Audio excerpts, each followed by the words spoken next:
28 रजब 1342 हिजरी की रात वो शब सियाह थी जिसके बाद मुस्लिम उम्मा ने कोई सुबह ना देखी।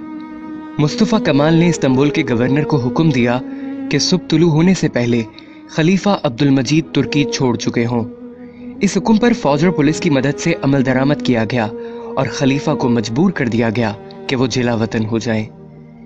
3 मार्च 1924 को सुबह यह ऐलान किया गया कि अजीम कौमी असम्बली ने खिलाफत के खात्मे और मजहब के दुनिया से अलहदगी के कानून की मंजूरी दे दी।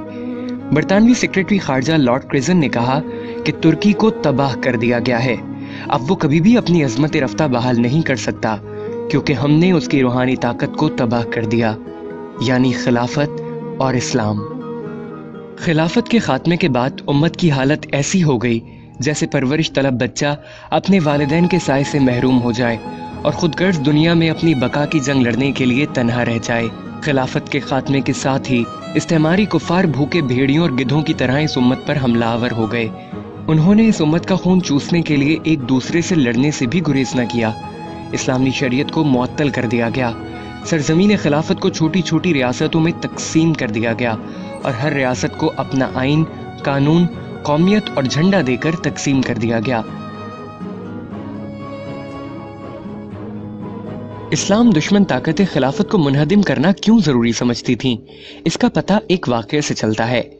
शेखुल इस्लाम मौलाना सैयद हुसैन अहमद मदनी और शेखुल हिंद मौलाना महमूदुल हसन रहमतुल्लाह अलैह तहरीक आज़ादी के सिलसिले में माल्टा जजीरे में नजरबंद थे। वहाँ एक अंग्रेज अफसर था जिसका किसी जुर्म में कोर्ट मार्शल हुआ था और वो भी वहाँ सजा काट रहा था। हजरत मौलाना हुसैन अहमद मदनी ने उससे पूछा कि खिलाफत उस्मानिया मुसलमानों की एक कमजोर सी खिलाफत है, क्या वजह है कि बरतानिया, फ्रांस और इटली उसके पीछे पड़े हुए हैं। हम मुसलमान उस नाम की खिलाफत से अकीदत रखते हैं लेकिन सारा यूरोप उसको खत्म करने की कोशिश कर रहा है, तुम्हें खिलाफत तुर्किया से क्या खतरा है? उसने कहा, मौलाना आपका सवाल इस कदर सादा नहीं जिस सादगी से आप पूछ रहे हैं। याद रखिए, खिलाफत उस्मानिया एक कमजोर सी खिलाफत है, मगर कुस्तुनतुनिया में बैठा हुआ खलीफा आज भी किसी गैर मुस्लिम मुल्क के खिलाफ ऐलान जंग कर दे तो मराकश से लेकर इंडोनेशिया तक मुसलमान नौजवानों की भर्ती शुरू हो जाएगी। सारा यूरोप इन 2 लफ्जों यानी खिलाफत और जिहाद से कांपता है।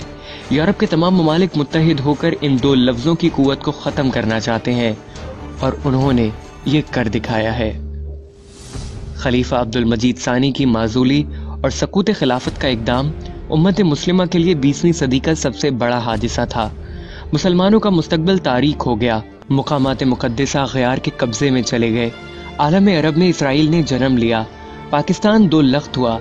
अफगानिस्तान में आतिश फिशां फटा। बाबरी मस्जिद ने चीखो पुकार की। वादी कश्मीर मुसलमानों का मक्तल बन गई। इराक का अर्क निकाल दिया। लबनान खून में नहा गया।